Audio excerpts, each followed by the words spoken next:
ಇದು ಹುಬ್ಬಳ್ಳಿಯ ಮಾಂಗಲ್ಯ ಶಾಪಿಂಗ್ ಮಾಲ್ಗೆ ಸಂಬಂಧಪಟ್ಟಂತ ಸುದ್ದಿ. ಕಟ್ಟಡಕ್ಕೆ ಪೂರ್ಣ ಪ್ರಮಾಣದ ಸಿಸಿ ಇಲ್ಲದೆ ಮಾಂಗಲ್ಯ ಮಾಲ್ ಅನ್ನು ಆರಂಭ ಮಾಡಿದ್ದಾರೆ.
ಇದು ಹುಬ್ಬಳ್ಳಿಯ ಮಾಂಗಲ್ಯ ಶಾಪಿಂಗ್ ಮಾಲ್ಗೆ ಸಂಬಂಧಪಟ್ಟಂತ ಸುದ್ದಿ.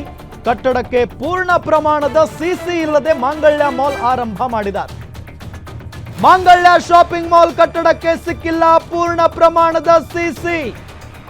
ಪೂರ್ಣ ಪ್ರಮಾಣದ ಸಿಸಿ ಪಡೆಯದೆ ಮಾಂಗಲ್ಯ ಮಾಲ್ ಆರಂಭ ಮಾಡಿದ್ದಾರೆ. ಮೊನ್ನೆ ತಾನೆ ಆರಂಭ ಆಯ್ತು. ಶ್ರೇಯಾ ಪ್ರಾಪರ್ಟೀಸ್ಗೆ ಸೇರಿದಂತ ಕಟ್ಟಡಕ್ಕೆ ಪಾಲಿಕೆ ಸಿಸಿ ಕೊಟ್ಟಿಲ್ಲ. ಪ್ರಭಾವ ಬಳಸಿ ತರಾತುರಿಯಲ್ಲಿ ಪಾರ್ಟ್ ಸಿಸಿ ಪಡೆದರೂ ನಿಯಮ ಉಲ್ಲಂಘನೆ ಮಾಡಿದ್ದಾರೆ. ಪೂರ್ಣ ಪ್ರಮಾಣದ ಸಿಸಿ ಪಡೆಯದೆ ಜನರ ಪ್ರಾಣದ ಜೊತೆ ಚೆಲ್ಲಾಟವನ್ನ ಆಡ್ತಾ ಇದ್ದಾರೆ. ದೃಶ್ಯದಲ್ಲಿ ನಿಮಗೆ ತೋರಿಸ್ತಾ ಇದ್ದೀವಿ. ಮಾಂಗಲ್ಯ ಒಂದು ಶಾಪ್ ಏನು ಆರಂಭ ಆಯಿತು ಮೊನ್ನೆ ಮಳೆಗೆ. ಜೊತೆಗೆ ಮಾಂಗಲ್ಯ ಶ್ರೇಯಾ ಪ್ರಾಪರ್ಟೀಸ್ ಚೆಲ್ಲಾಟಕ್ಕೆ ಬ್ರೇಕ್ ಯಾವಾಗ ಅನ್ನೋ ಪ್ರಶ್ನೆ ಜನ ಕೇಳ್ತಾ ಇದ್ದಾರೆ. ಇವರ ಚೆಲ್ಲಾಟಕ್ಕೆ ಬ್ರೇಕ್ ಹಾಕುತ್ತಾ ಹಾಗಾದ್ರೆ ಹುಬ್ಬಳ್ಳಿ ಧಾರವಾಡ ಪಾಲಿಕೆ?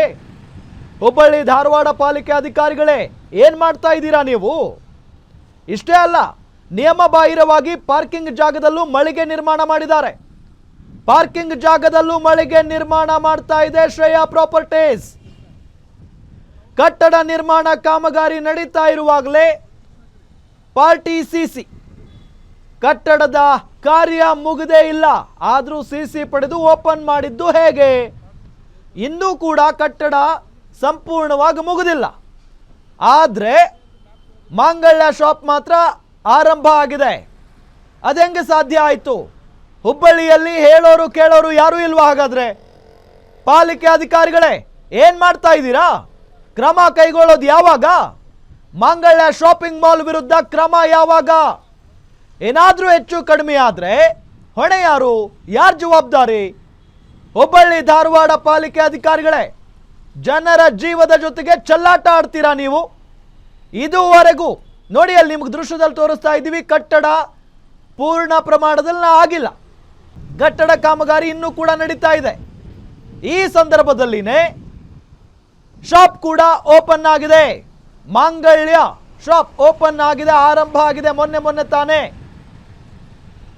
ಇದೆಲ್ಲದರ ನಡುವೆ ಏನಾದರೂ ಹೆಚ್ಚು ಕಡಿಮೆ ಆದರೆ ಯಾರು ಜವಾಬ್ದಾರಿ? ಹಾಗಾದ್ರೆ ನಿಯಮ ಬಾಹಿರವಾಗಿ ಪಾರ್ಕಿಂಗ್ ಜಾಗದಲ್ಲೂ ಕೂಡ ಮಳಿಗೆ ನಿರ್ಮಾಣ ಮಾಡಿಕೊಂಡಿದ್ದಾರೆ ಇವರು. ಪಾರ್ಕಿಂಗ್ ಜಾಗದಲ್ಲೂ ಮಳಿಗೆ ನಿರ್ಮಾಣ ಮಾಡ್ತಾ ಇದ್ದಾರೆ ಶ್ರೇಯಾ ಪ್ರಾಪರ್ಟೀಸ್ನವರು.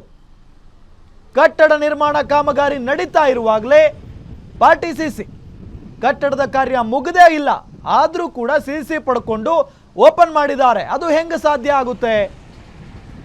ಎಲ್ಲ ಮುಗಿದ ನಂತರ ಅಲ್ವಾ CC ಸಿಗೋದು? ಈಗ ಇನ್ನೂ ಅರ್ಧಂಬರ್ಧ, ಇನ್ನೂ ಕಾಮಗಾರಿ ನಡೀತಾ ಇದೆ. ಇಂತಹ ಸಂದರ್ಭದಲ್ಲಿ CC ಹೇಗೆ ಸಿಕ್ತು? ಅಂದರೆ ಹುಬ್ಬಳ್ಳಿಯಲ್ಲಿ ಹೇಳೋರು ಕೇಳೋರು ಯಾರೂ ಇಲ್ಲ, ಪ್ರಭಾವ ಬಳಸಿದ್ದಾರೆ. ಬಹಳ ಸ್ಪಷ್ಟ, ಮೇಲ್ನೋಟಕ್ಕಂತೂ ಎಲ್ಲವೂ ಸ್ಪಷ್ಟವಾಗಿ ಗೋಚರ ಆಗ್ತಾ ಇದೆ. ಪ್ರಭಾವ ಬಳಸಿ CCಯನ್ನು ಪಡ್ಕೊಂಡಿದ್ದಾರೆ ಅಥವಾ CC ಪಡೆದೇ ಇಲ್ವೋ, ಪ್ರಭಾವ ಬಳಸಿ ಈ ರೀತಿಯಾಗಿ ಕಟ್ಟಡವನ್ನು ಕಟ್ತಾ ಇದ್ದಾರೆ. ಬಹಳ ಸ್ಪಷ್ಟ, ಹೇಳೋರು ಕೇಳೋರಂತೂ ಯಾರೂ ಇಲ್ಲ. ಪಾಲಿಕೆ ಅಧಿಕಾರಿಗಳಂತೂ ಕಣ್ಣಿದ್ದು ಕುರುಡರಂತೆ ವರ್ತನೆ ಮಾಡ್ತಾ ಇದ್ದಾರೆ.